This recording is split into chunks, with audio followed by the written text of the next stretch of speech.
Hoy en día, el servicio de la deuda ocupa básicamente 110 billones, un poquito más, del presupuesto general de la nación. Es decir, que 1 de cada 5 pesos que se gastan en el presupuesto se dirige al servicio de la deuda, es decir, el pago de intereses por este incremento de riesgo.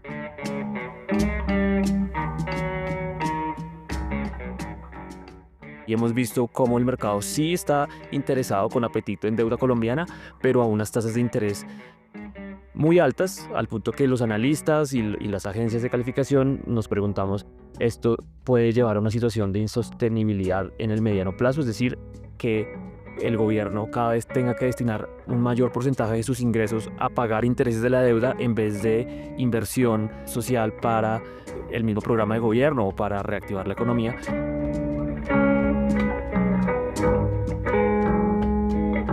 La forma en que se trataron las transacciones de única vez y la posibilidad de que se invoque la cláusula, lo que hace es que realmente elimina la regla fiscal que tenemos. Hola a todos, un gusto saludarlos. Bienvenidos nuevamente a nuestro podcast Hablemos de Economía. Hoy es el episodio número 29. Está conmigo Julio Romero, director macro del equipo de investigaciones económicas, y además tenemos hoy el privilegio de contar con la presencia de Juan Pablo Zárate, ex codirector del Banco de la República y ex viceministro doble vez del Ministerio de Hacienda y Crédito Público. Un gusto tenerlo con nosotros. No, muchísimas gracias por la invitación, el gusto es mío y pues este es un espacio muy importante y estoy muy complacido de estar acá. Pues muchas gracias por aceptarnos la invitación. Como se imaginarán, el tema que abordaremos en este episodio es un tema que estaremos muy pendientes la mayoría de analistas económicos esta semana. Se va a publicar el marco fiscal de mediano plazo el día 13 de junio.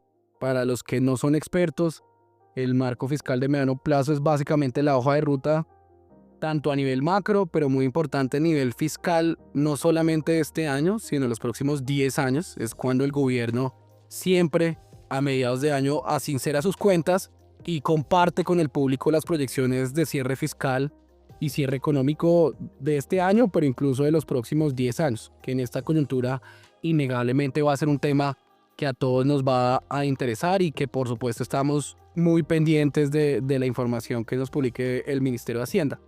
Comienzo entonces tal vez con la visión y las cifras del equipo. De hecho, esta semana, el lunes, aprovechamos en esta coyuntura para dar de golpe nuestras proyecciones, donde inicialmente pues no vemos una proyección muy positiva. De hecho, titulamos nuestro informe Finanzas Públicas a la deriva, por supuesto haciendo énfasis a estas noticias que hemos recibido recientemente de la muy probable suspensión de la regla fiscal. Entonces, primero voy a dar la palabra a Julio Romero para que él comparta con ustedes las cifras que estamos viendo y ya posteriormente de pronto el ex codirector nos podrá dar su apreciación frente a este panorama que estamos viendo en el corto plazo. Gracias, César. Un gusto, un saludo a todos los oyentes de nuestro podcast y un gusto estar con un invitado ilustre como el profesor Zárate para conversar de un tema relevante como la sostenibilidad fiscal. Efectivamente, nuestro análisis previo a la publicación del marco fiscal de mediano plazo pues muestra la situación apremiante que tienen las finanzas públicas del país. No es una sorpresa, hay que decirlo, empezó por ahí. La hoja de ruta, al final el marco fiscal de mediano plazo es una hoja de ruta para los próximos 10 años que el gobierno le presenta a los inversionistas, al país. Lo que pasa es que este marco fiscal va a tener un componente especial porque el mismo Fondo Monetario Internacional hace un par de meses advirtió que la línea de crédito flexible, un mecanismo al que tenía acceso Colombia, queda suspendida hasta que no se conozca un plan fiscal por parte del gobierno que sea creíble. Un llamado de atención importante y el marco fiscal debería dar luces en ese sentido. También las agencias de calificación están muy atentas a este marco fiscal, tanto S&P como Moody's y Fitch. Las tres principales agencias tienen el outlook en negativo para la calificación soberana de Colombia y ahí también ellos están esperando si en este marco fiscal hay una señal de compromiso de sostenibilidad fiscal. Entonces, con ese contexto, nosotros estamos evaluando, creo que para nadie es una sorpresa que el déficit objetivo que nos dijeron en febrero en el plan financiero de 5,1% del PIB, pues era prácticamente imposible de alcanzar, o sea, no creo que por ahí venga una sorpresa. La pregunta va a ser de cuánto va a ser el déficit. Nosotros tenemos un rango de que va a estar entre el 6,5 y el 7,5% del PIB, o sea, muy por encima de lo que permite la regla fiscal. El año pasado, 2024, el déficit fue el 6,8% del PIB, y hay que decirlo que estamos en niveles de déficit fiscal que son más del doble de lo que teníamos en promedio antes de pandemia. O sea, el país sí entró después de la pandemia en una senda de mayor endeudamiento, que de hecho es lo que tiene a Colombia en una situación de vulnerabilidad por esos riesgos de insostenibilidad fiscal. Es como una introducción de lo que estamos viendo previo a este marco fiscal. Pues profesor Zárate, yo digo que esta es una noticia no muy positiva, más enrarecida por estas noticias preliminares que nos compartió el ministro de Hacienda la semana pasada, de considerar una suspensión de la regla fiscal, algo que de hecho usted en su momento, entiendo, le tocó activar en un contexto completamente entendible, que era una pandemia, donde pasaron cosas completamente exógenas fuera de cualquier predicción. Pues no vemos ninguna justificación alguna para que en esta coyuntura, en un marco incluso que podríamos estar hablando de una senda de reactivación, se esté hablando de una cláusula de escape. Pues no sé, profesor Zárate, ¿cómo es su análisis de estas cifras que está viendo usted para este año? ¿En qué contexto está usted viendo esta situación? No, muchas gracias. Mire, yo pues mal haría en tener una visión muy distinta de lo que tiene un análisis tan juicioso como el que hacen ustedes. Yo creo que lo que se ha comentado de pedir la cláusula amerita que expliquemos un poco cómo funcionaba eso antes y cómo sigue funcionando ahora. Esas cláusulas están hechas para casos realmente excepcionales, como fue la pandemia o, por ejemplo, una crisis financiera que sea intempestiva. Cosas de ese estilo donde se requiera un apoyo excepcional de las finanzas públicas. Como usted dice, y comparto esa visión, esa cláusula no está hecha para un momento como este, donde no está pasando absolutamente nada raro. Los términos de intercambio están en un nivel normal. Si uno ve el gap del producto que mide el Banco de la República, está muy cercano al equilibrio. Dice que está con un poquito de exceso de oferta, pero realmente pequeños para la historia. Entonces no hay realmente ninguna situación excepcional que merite activar la cláusula.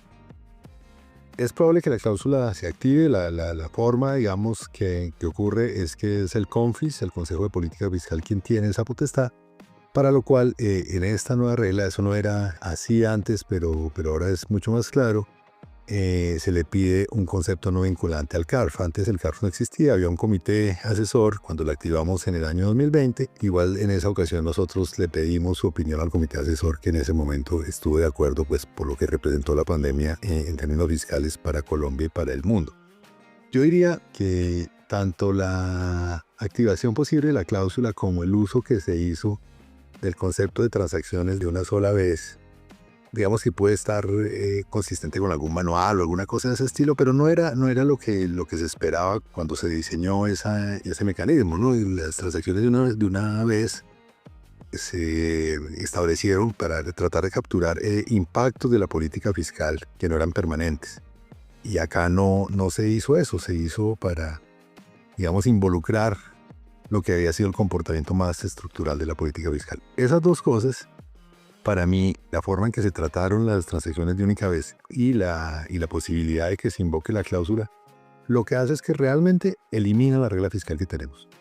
Yo creo que en la práctica eso lo que está haciendo es eliminar. ¿Por qué? Porque estos mecanismos que están hechos para situaciones excepcionales los estamos utilizando para, digamos, validar la situación estructural que tienen las finanzas públicas. Ese no era el objetivo de esos mecanismos y yo creo que eso lo que hace realmente es eliminar la regla fiscal que tenemos. Muchas gracias, profesor Zárate. Pues bueno, una discusión y por supuesto que nos unimos de ese mensaje de incertidumbre frente a lo que pueda llegar a pasar con la regla fiscal. Pero también yo creo que la mayoría de analistas, y ya lo mencionó Julio, lo recuerdo, el Fondo Monetario Internacional, las diferentes calificadoras, Fitch, Standard & Poor's, en general han sido muy vocales en la gran incertidumbre que existe en términos fiscales. Digamos que cumple o no la regla fiscal, estamos hablando de un déficit cercano al 7% del PIB. Exceptuando la pandemia, sería el déficit más alto de los últimos 50 años, que naturalmente lleva un manto de incertidumbre. Incluso Julio, si nos puede compartir las cifras de cuál es el precio que hemos calculado a la incertidumbre en este momento, para ya preguntar al profesor Zárate A mí me sorprendió que la semana pasada en la Sobancaria el actual ministro de Hacienda dijo, es una preocupación de pocos. No veía tal preocupación de las finanzas públicas actuales y convocó a un pacto fiscal donde básicamente comentó pues que él no ve la situación de tal nivel de incertidumbre. Pero si quiere, Julio, primero comencemos con esas cifras de cuál creemos que es el costo de la incertidumbre para posteriormente ya hablar si creemos o no que es un tema que nos debería preocupar en estas circunstancias. El costo de la incertidumbre al final es un cálculo, digamos, es una estimación que nosotros hacemos de cuánto está pagando el país en términos de intereses de la deuda debido a toda esta incertidumbre idiosincrática que tiene el país. Y para eso, pues, la aproximación que hicimos fue mirar, bueno, la relación entre la tasa efectiva, cuánto está pagando de intereses el gobierno en cada periodo, y la tasa efectiva es esos intereses respecto a la deuda, cuánto representa. Entonces uno dice, por ejemplo, en 2024 se pagaron 4,5% del PIB de intereses. Eso representa una tasa efectiva de la deuda que está por encima del 8,5%. Eso está recogiendo la deuda que emitió el gobierno hace varios años, la deuda que está emitiendo recientemente, pero en el ponderado esa es la tasa efectiva de la deuda. Y para saber cuánto, eso que tanto está por encima de lo que debería ser, hacemos un supuesto. Es un supuesto importante para esta estimación y es el castigo lo representamos a través de la prima de riesgo. Hay una variable que son los CDS a 5 años y miramos esos CDS a 5 años de Colombia, cómo se comparan con los países comparables. ¿Qué son los países comparables? Pues los países que tienen una calificación similar a la de Colombia. Colombia tiene W+ en calificación con S&P y con Fitch y tiene Baa2 con Moody's. Las tres agencias, como lo mencionamos hace un rato, nos advirtieron que si se materializan unos riesgos nos van a bajar la calificación, pero hoy esa es la calificación de Colombia. ¿Cómo están los otros países con esa calificación? Pues resulta que estamos pagando un castigo, si se quiere, cercano a los 100 puntos básicos. 100 puntos básicos más de prima de riesgo de Colombia respecto a sus comparables con la misma calificación. Y si uno compara contra el grupo de países de Latinoamérica como Brasil, México, Chile y Perú, en promedio pues hay una heterogeneidad entre esas economías, pero en promedio estamos pagando 160 básicos más de prima de riesgo. Eso podríamos hacerlo como un proxy del castigo que estamos pagando en prima de riesgo. Dado que encontramos una relación robusta entre esa prima de riesgo y la tasa efectiva de la deuda pública, eso nos da una relación de cada 100 básicos de exceso en CDS, de castigo en CDS, representan alrededor de 1,3 puntos porcentuales de mayor tasa efectiva de la deuda. Al final, eso se refleja sobre todo en la nueva deuda que el gobierno viene pues emitiendo mediante subastas tanto en los mercados locales, los TES, como en los mercados internacionales que son los bonos globales. Ahí hemos visto cómo el mercado sí está interesado con apetito en deuda colombiana, pero a unas tasas de interés muy altas, al punto que los analistas y las agencias de calificación nos preguntamos, ¿esto puede llevar a una situación de insostenibilidad en el mediano plazo? Es decir, que el gobierno cada vez tenga que destinar un mayor porcentaje de sus ingresos a pagar intereses de la deuda en vez de inversión social para el mismo programa de gobierno o para reactivar la economía. Ahí es donde entramos en algo que se puede llamar el efecto bola de nieve.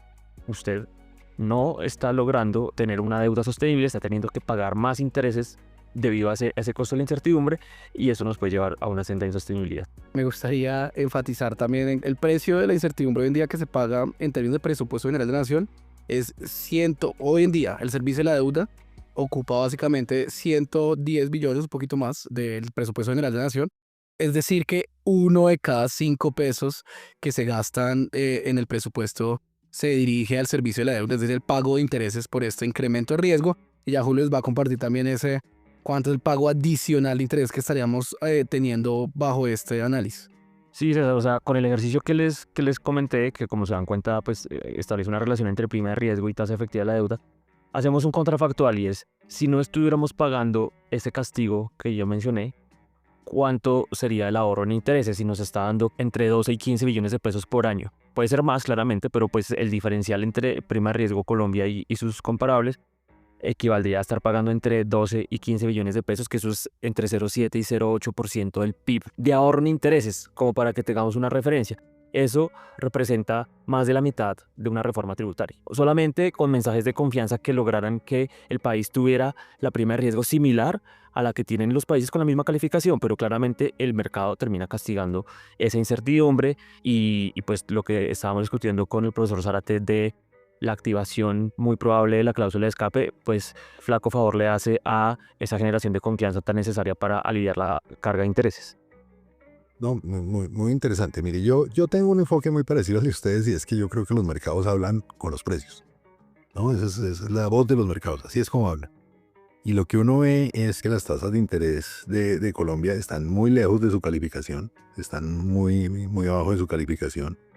Y yo pondría como un espejo a lo que ustedes han dicho, en otro, que dice lo mismo pero de otra forma, y es, a mí me preocupa mucho, digamos, las tasas de TSDVR están en 6%. Y la tasa de crecimiento potencial de la economía en el mejor cálculo, digamos, puede estar en 3%. Entonces, eso implicaría que lo que se llama un superávit primario, que es el superávit que tenemos antes de pagar intereses que estabiliza la deuda, tiene que estar en niveles superiores al 1,5%. La regla actual, que estamos incumpliendo, pedía 0,2%.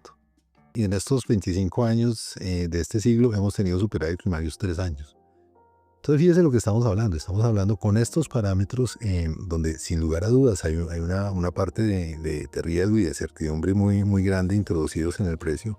Lo que esto requiere es un esfuerzo fiscal gigante para poder estabilizar nuestra deuda y meternos en un camino de solvencia. Entonces, eso me preocupa eso de la forma en que se están pactando las deudas.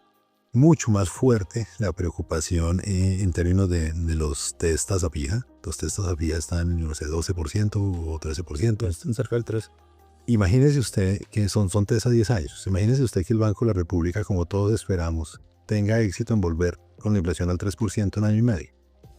Y que más o menos después esté en 3%. Esas tasas reales, las tasas reales que van a pagar esos test son 9%.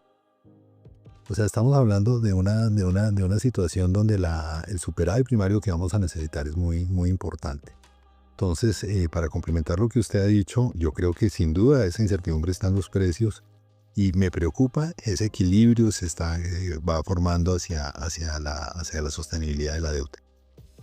Yo diría, tal vez matizando un poco su última conclusión es, mire, yo creo que el hecho de o no de la cláusula de escape es una cosa que en algunos casos es una decisión de un día, como nos tocó en la pandemia, de unos meses, con un hecho de unos meses. Pero en otros casos, lo que estamos viendo hoy en día es un deterioro estructural de las finanzas públicas. Y ese deterioro estructural, ¿por qué ocurrió, digamos? Teníamos unos objetivos de superávit primarios que hoy aparecen inalcanzables y probablemente hoy lo son. Y yo creo que es la combinación de dos cosas estructurales. Y también me preocupa un gran sinsabor de las dos reformas tributarias, la del 21 y la del 22. Yo creo que esas dos reformas tributarias, cuando se hacen los cálculos detenidamente, probablemente dieron menos de 1% del PIB. Las dos, la suma de las dos. Estábamos en un nivel en el 2019 muy frágil. Viene la pandemia, nos endeudamos más. Y realmente lo que tenemos de mayores ingresos es poco. Y no contentos con eso, tenemos unos problemas de gasto que buena parte son estructurales. Y son estructurales porque ahí no se han tratado, digamos. Políticamente no se ha tratado el tema del subsidio de los combustibles, no se ha acabado ese subsidio. Y tenemos problemas estructurales fuertes en temas como pensiones y como salud. Y no los hemos abordado. Entonces hoy es como un estudiante que tiene varios parciales, saca 0 en todos y llega al final y dice, no, pues yo para qué estudio si igual ya no voy a pasar. Pues es evidente, no va a pasar, pero fueron un tiempo largo, probablemente anterior al inicio de este gobierno, pero sin duda este gobierno que va a llevar 3 años tuvo un tiempo largo para abordar esos problemas estructurales que hoy parecen irresolutos, digamos, para el cumplimiento de la regla.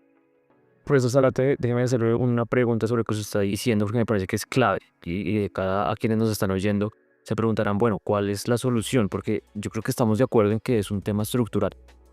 De hecho, si uno se va más atrás, desde la Constitución del 91 que estableció pues unas responsabilidades de gasto social que no han venido acompañadas de un aumento en los ingresos que se compadezca, entonces por eso hemos tenido un incremento tan importante de la deuda pública en los últimos años. S&P, la calificadora, le puso un término que me parece que resume bien esto y es la baja libertad fiscal. La baja libertad fiscal es el país necesita aumentar sus ingresos de forma estructural y hacer un recorte de gasto también estructural, pero políticamente eso es muy difícil. O sea, aquí tuvimos hace 4 años un estallido social. Pero acá además le sumo un ingrediente y es, el ministro de Hacienda mencionó la semana pasada en la Comisión Bancaria un pacto fiscal, donde pues, no se ve mucho compromiso o voluntad de hacer algo en esta circunstancia, pero sí de golpe al no su interés de que se resuelva. Y yo creo que la pregunta de todos tenemos es, ¿qué podríamos hacer? Usted que ha estado en estos cargos tan importantes y ya ha sufrido, conoce los problemas, las dificultades, ¿qué cree que puede ser la salida de este laberinto en que nos encontramos? Sí, mire, yo creo que Julio ha puesto un punto importante y es nosotros tenemos unas pretensiones de un Estado social de derecho importante que implica un gasto importante y a pesar de que la tributación ha subido, tener esos ingresos permanentes ha sido un desafío. Cuando tuvimos el boom petrolero, pues eso acomodó un poco esos desequilibrios, pero hay problemas remanentes que están ahí y que ahora se están revelando en caja, digamos, se están revelando fiscalmente. Y ese es el caso de salud y de pensiones, ¿no? El aumento del gasto en salud del 2019 acá, uno puede ver los estudios del CAR, los estudios de desarrollo pueden ser cerca de un punto del PIB y la gente se queja de que no hay gasto. Y estamos gastando un punto más que lo que gastábamos antes.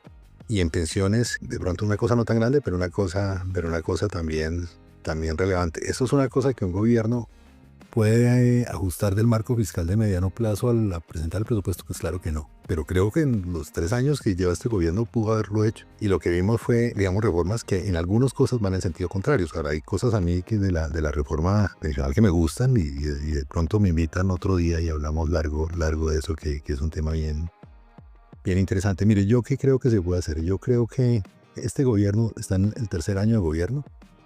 Yo creo que un acto responsable de este gobierno sería tener un gasto para este año y un presupuesto para el próximo año que implique una caída de la relación de gasto primario-PIB y un descenso en el déficit. Que demuestre en el 2025 un déficit menor que en el 2024 y una cosa más agresiva en el 2026 dentro de las flexibilidades que pueda tener, dentro de los instrumentos que pueda tener, ser extremadamente austero. Yo creo que comprometerse con eso y dar una forma de vigilancia creíble de ese compromiso es lo que yo creo que puede hacer este gobierno. No creo que este gobierno tenga un capital político para hacer absolutamente nada más. Creo hacia el futuro que el próximo gobierno tiene que volver a barajar, porque yo creo que ese superávit primario de 0.2% que tenía la regla es insuficiente. Con ese superávit primario, con los parámetros actuales que tenemos, y pensemos que las tasas de interés van a bajar un poco, que afuera y que la prima de riesgo se racionaliza en un nuevo plan, con una nueva confianza, difícilmente, creo yo, va a ser menos de 0.5% del PIB. Entonces, primera cosa que hay que revisar. Y segundo, pues hay que hacer una cosa creíble de ingresos y de gastos, pero yo creo que tenemos que tener un enfoque más amplio que el que tuvimos, por ejemplo, cuando salió esta regla fiscal, que era, voy a tener una línea de números. Esa línea de números lo que demuestra esta realidad es que no quiere decir nada si uno no tiene una forma de comprometerse con arreglar esos problemas estructurales. Tenemos que volver a repensar las cosas de salud, tenemos que ver cómo se limitan los derechos en salud razonablemente, que cumplan los principios constitucionales, pero también el principio de sostenibilidad fiscal. Y en términos de ingresos, creo que tenemos que pensar muchas cosas dentro de la caja y fuera de la caja. Entonces, para responderle su pregunta, yo diría, mire, yo creo que lo más sensato, lo más conveniente sería que el gobierno actual se comprometa a ser muy austero en el gasto y cumpla ese compromiso. Y que para el presupuesto del próximo año también lo haga y en este marco fiscal no se invente los ingresos que se ha inventado en el pasado. Y yo creo que eso es lo que puede hacer este gobierno. Y el gobierno futuro creo que tiene que replantear, sea de cualquier tendencia, tiene que volver a replantear el juego yendo a las cosas estructurales, a los problemas estructurales, tanto de gastos como de ingresos. Sí, antes de cerrar con tal vez ya como el tema estructural de las inflexibilidades, de pronto me gustaría mencionar, me imagino que el público que nos estará oyendo dice, no, pues es difícil creer que en un gobierno cerrando en una campaña electoral haga alguna medida de austeridad. Yo creo que esto pues no hay que ser muy experto para entender que poca voluntad del gobierno habrá en los últimos meses para hacer un plan de austeridad, que creo que es lo que todos anhelaríamos en estas circunstancias y ante la incertidumbre. ¿Existen otros caminos que de pronto, yo no sé, que hay una manera de salvaguardar? Yo creo que el mercado seguramente va a ser el primero en castigar esto. Siempre dicen que el mercado es el que debería y el que castiga en estas circunstancias, pero sorprendentemente estamos viendo un tipo de cambio todavía estable, a un ministro de Hacienda que dice vocalmente que no cree que la situación esté tan grave como ellos creen y que es más bien los analistas que están advirtiendo y que están siendo como aves de mal agüero.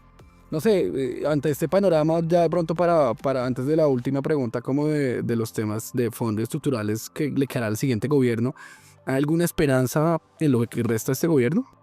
Mire, yo presumo siempre que cuando uno se sienta en Hacienda quiere hacer lo mejor para el país. Lo presumo siempre de todos los gobiernos.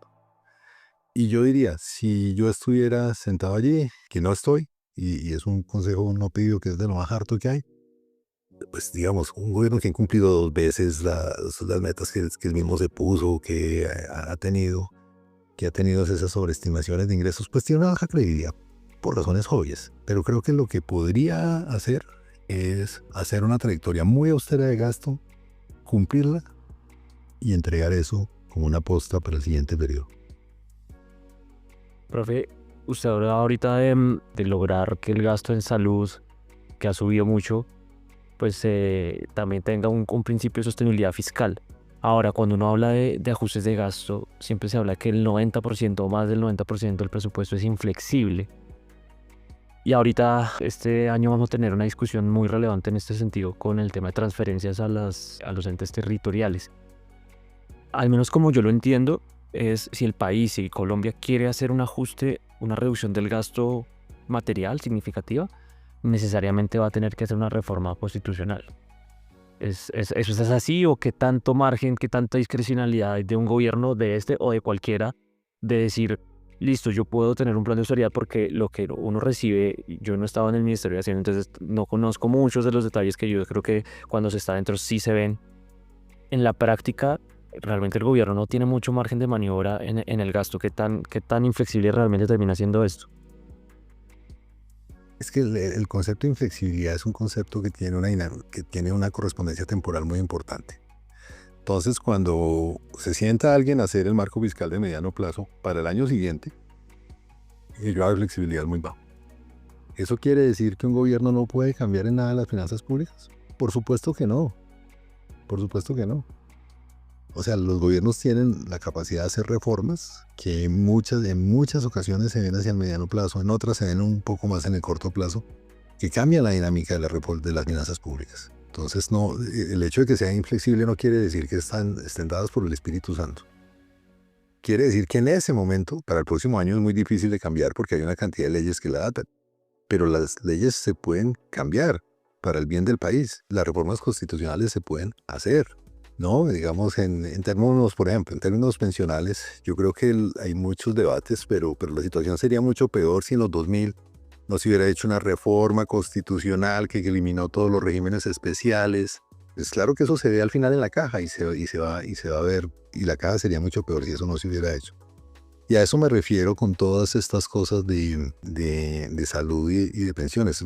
Yo creo que es distinto. Y ustedes pues, me dirán que lo conocen mejor, ir a los mercados a decir, oiga, voy a tener una cosa transitoria de aumento en la deuda cuando detrás tengo una reforma pensional que acotó el gasto, una reforma en salud que hizo un balance de derechos creíble y una estrategia de formalización, qué sé yo, para aumentar el recaudo, que ir sin nada, decir, no, mire, voy a tener un superávit primario dentro de 7 años que ni siquiera sé yo como ministro o viceministro de Hacienda quién es el presidente ni el viceministro, ni el ministro para hacer eso. Entonces yo creo que la inflexibilidad es una cosa que es cierta en el corto plazo, no es cierta en el mediano plazo y no debe llamar a la idea de que no hay nada que hacer.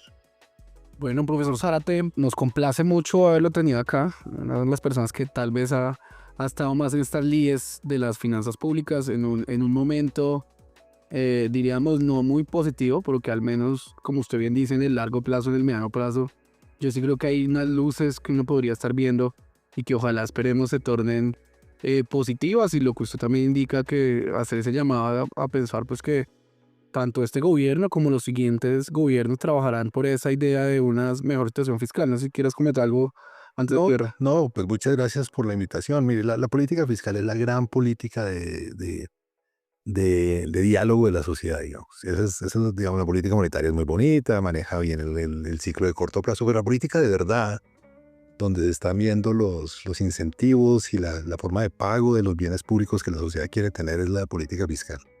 Y yo creo que Colombia, y probablemente así deba ser, porque estos diálogos son muy difíciles, no ha culminado ese diálogo de cuál es el nivel de estado de bienestar que quiere y cómo está dispuesto a financiarlo sosteniblemente. Eso es un diálogo permanente en todo el mundo, pero estamos en un punto de quiebre en Colombia. Y yo creo que, como he dicho, lo que puede hacer este gobierno es ser juicioso, digamos, de no entregar la casa tan desordenada, y el próximo, con la tendencia política que sea, va a tener que abocar ese diálogo. Pues muchas gracias. Asumimos esto con un bálsamo, Jürgen, esta semana, además, con noticias de tanta polarización y temas de inseguridad y demás, pues que sí, de verdad, profesor Zárate, muchas gracias por este espacio. Y a toda nuestra audiencia, pues también nuevamente invitarlos a que visiten nuestra página web, nuestros informes y por supuesto nuestro podcast que justamente busca compartir con ustedes nuestras cifras, pero a su vez discutirlo con los expertos y conocer del tema que en este caso con el profesor Zárate no tengo duda alguna que fue muy acertado y muy agradecidos por aceptarnos esta invitación. No, a ustedes muchas gracias.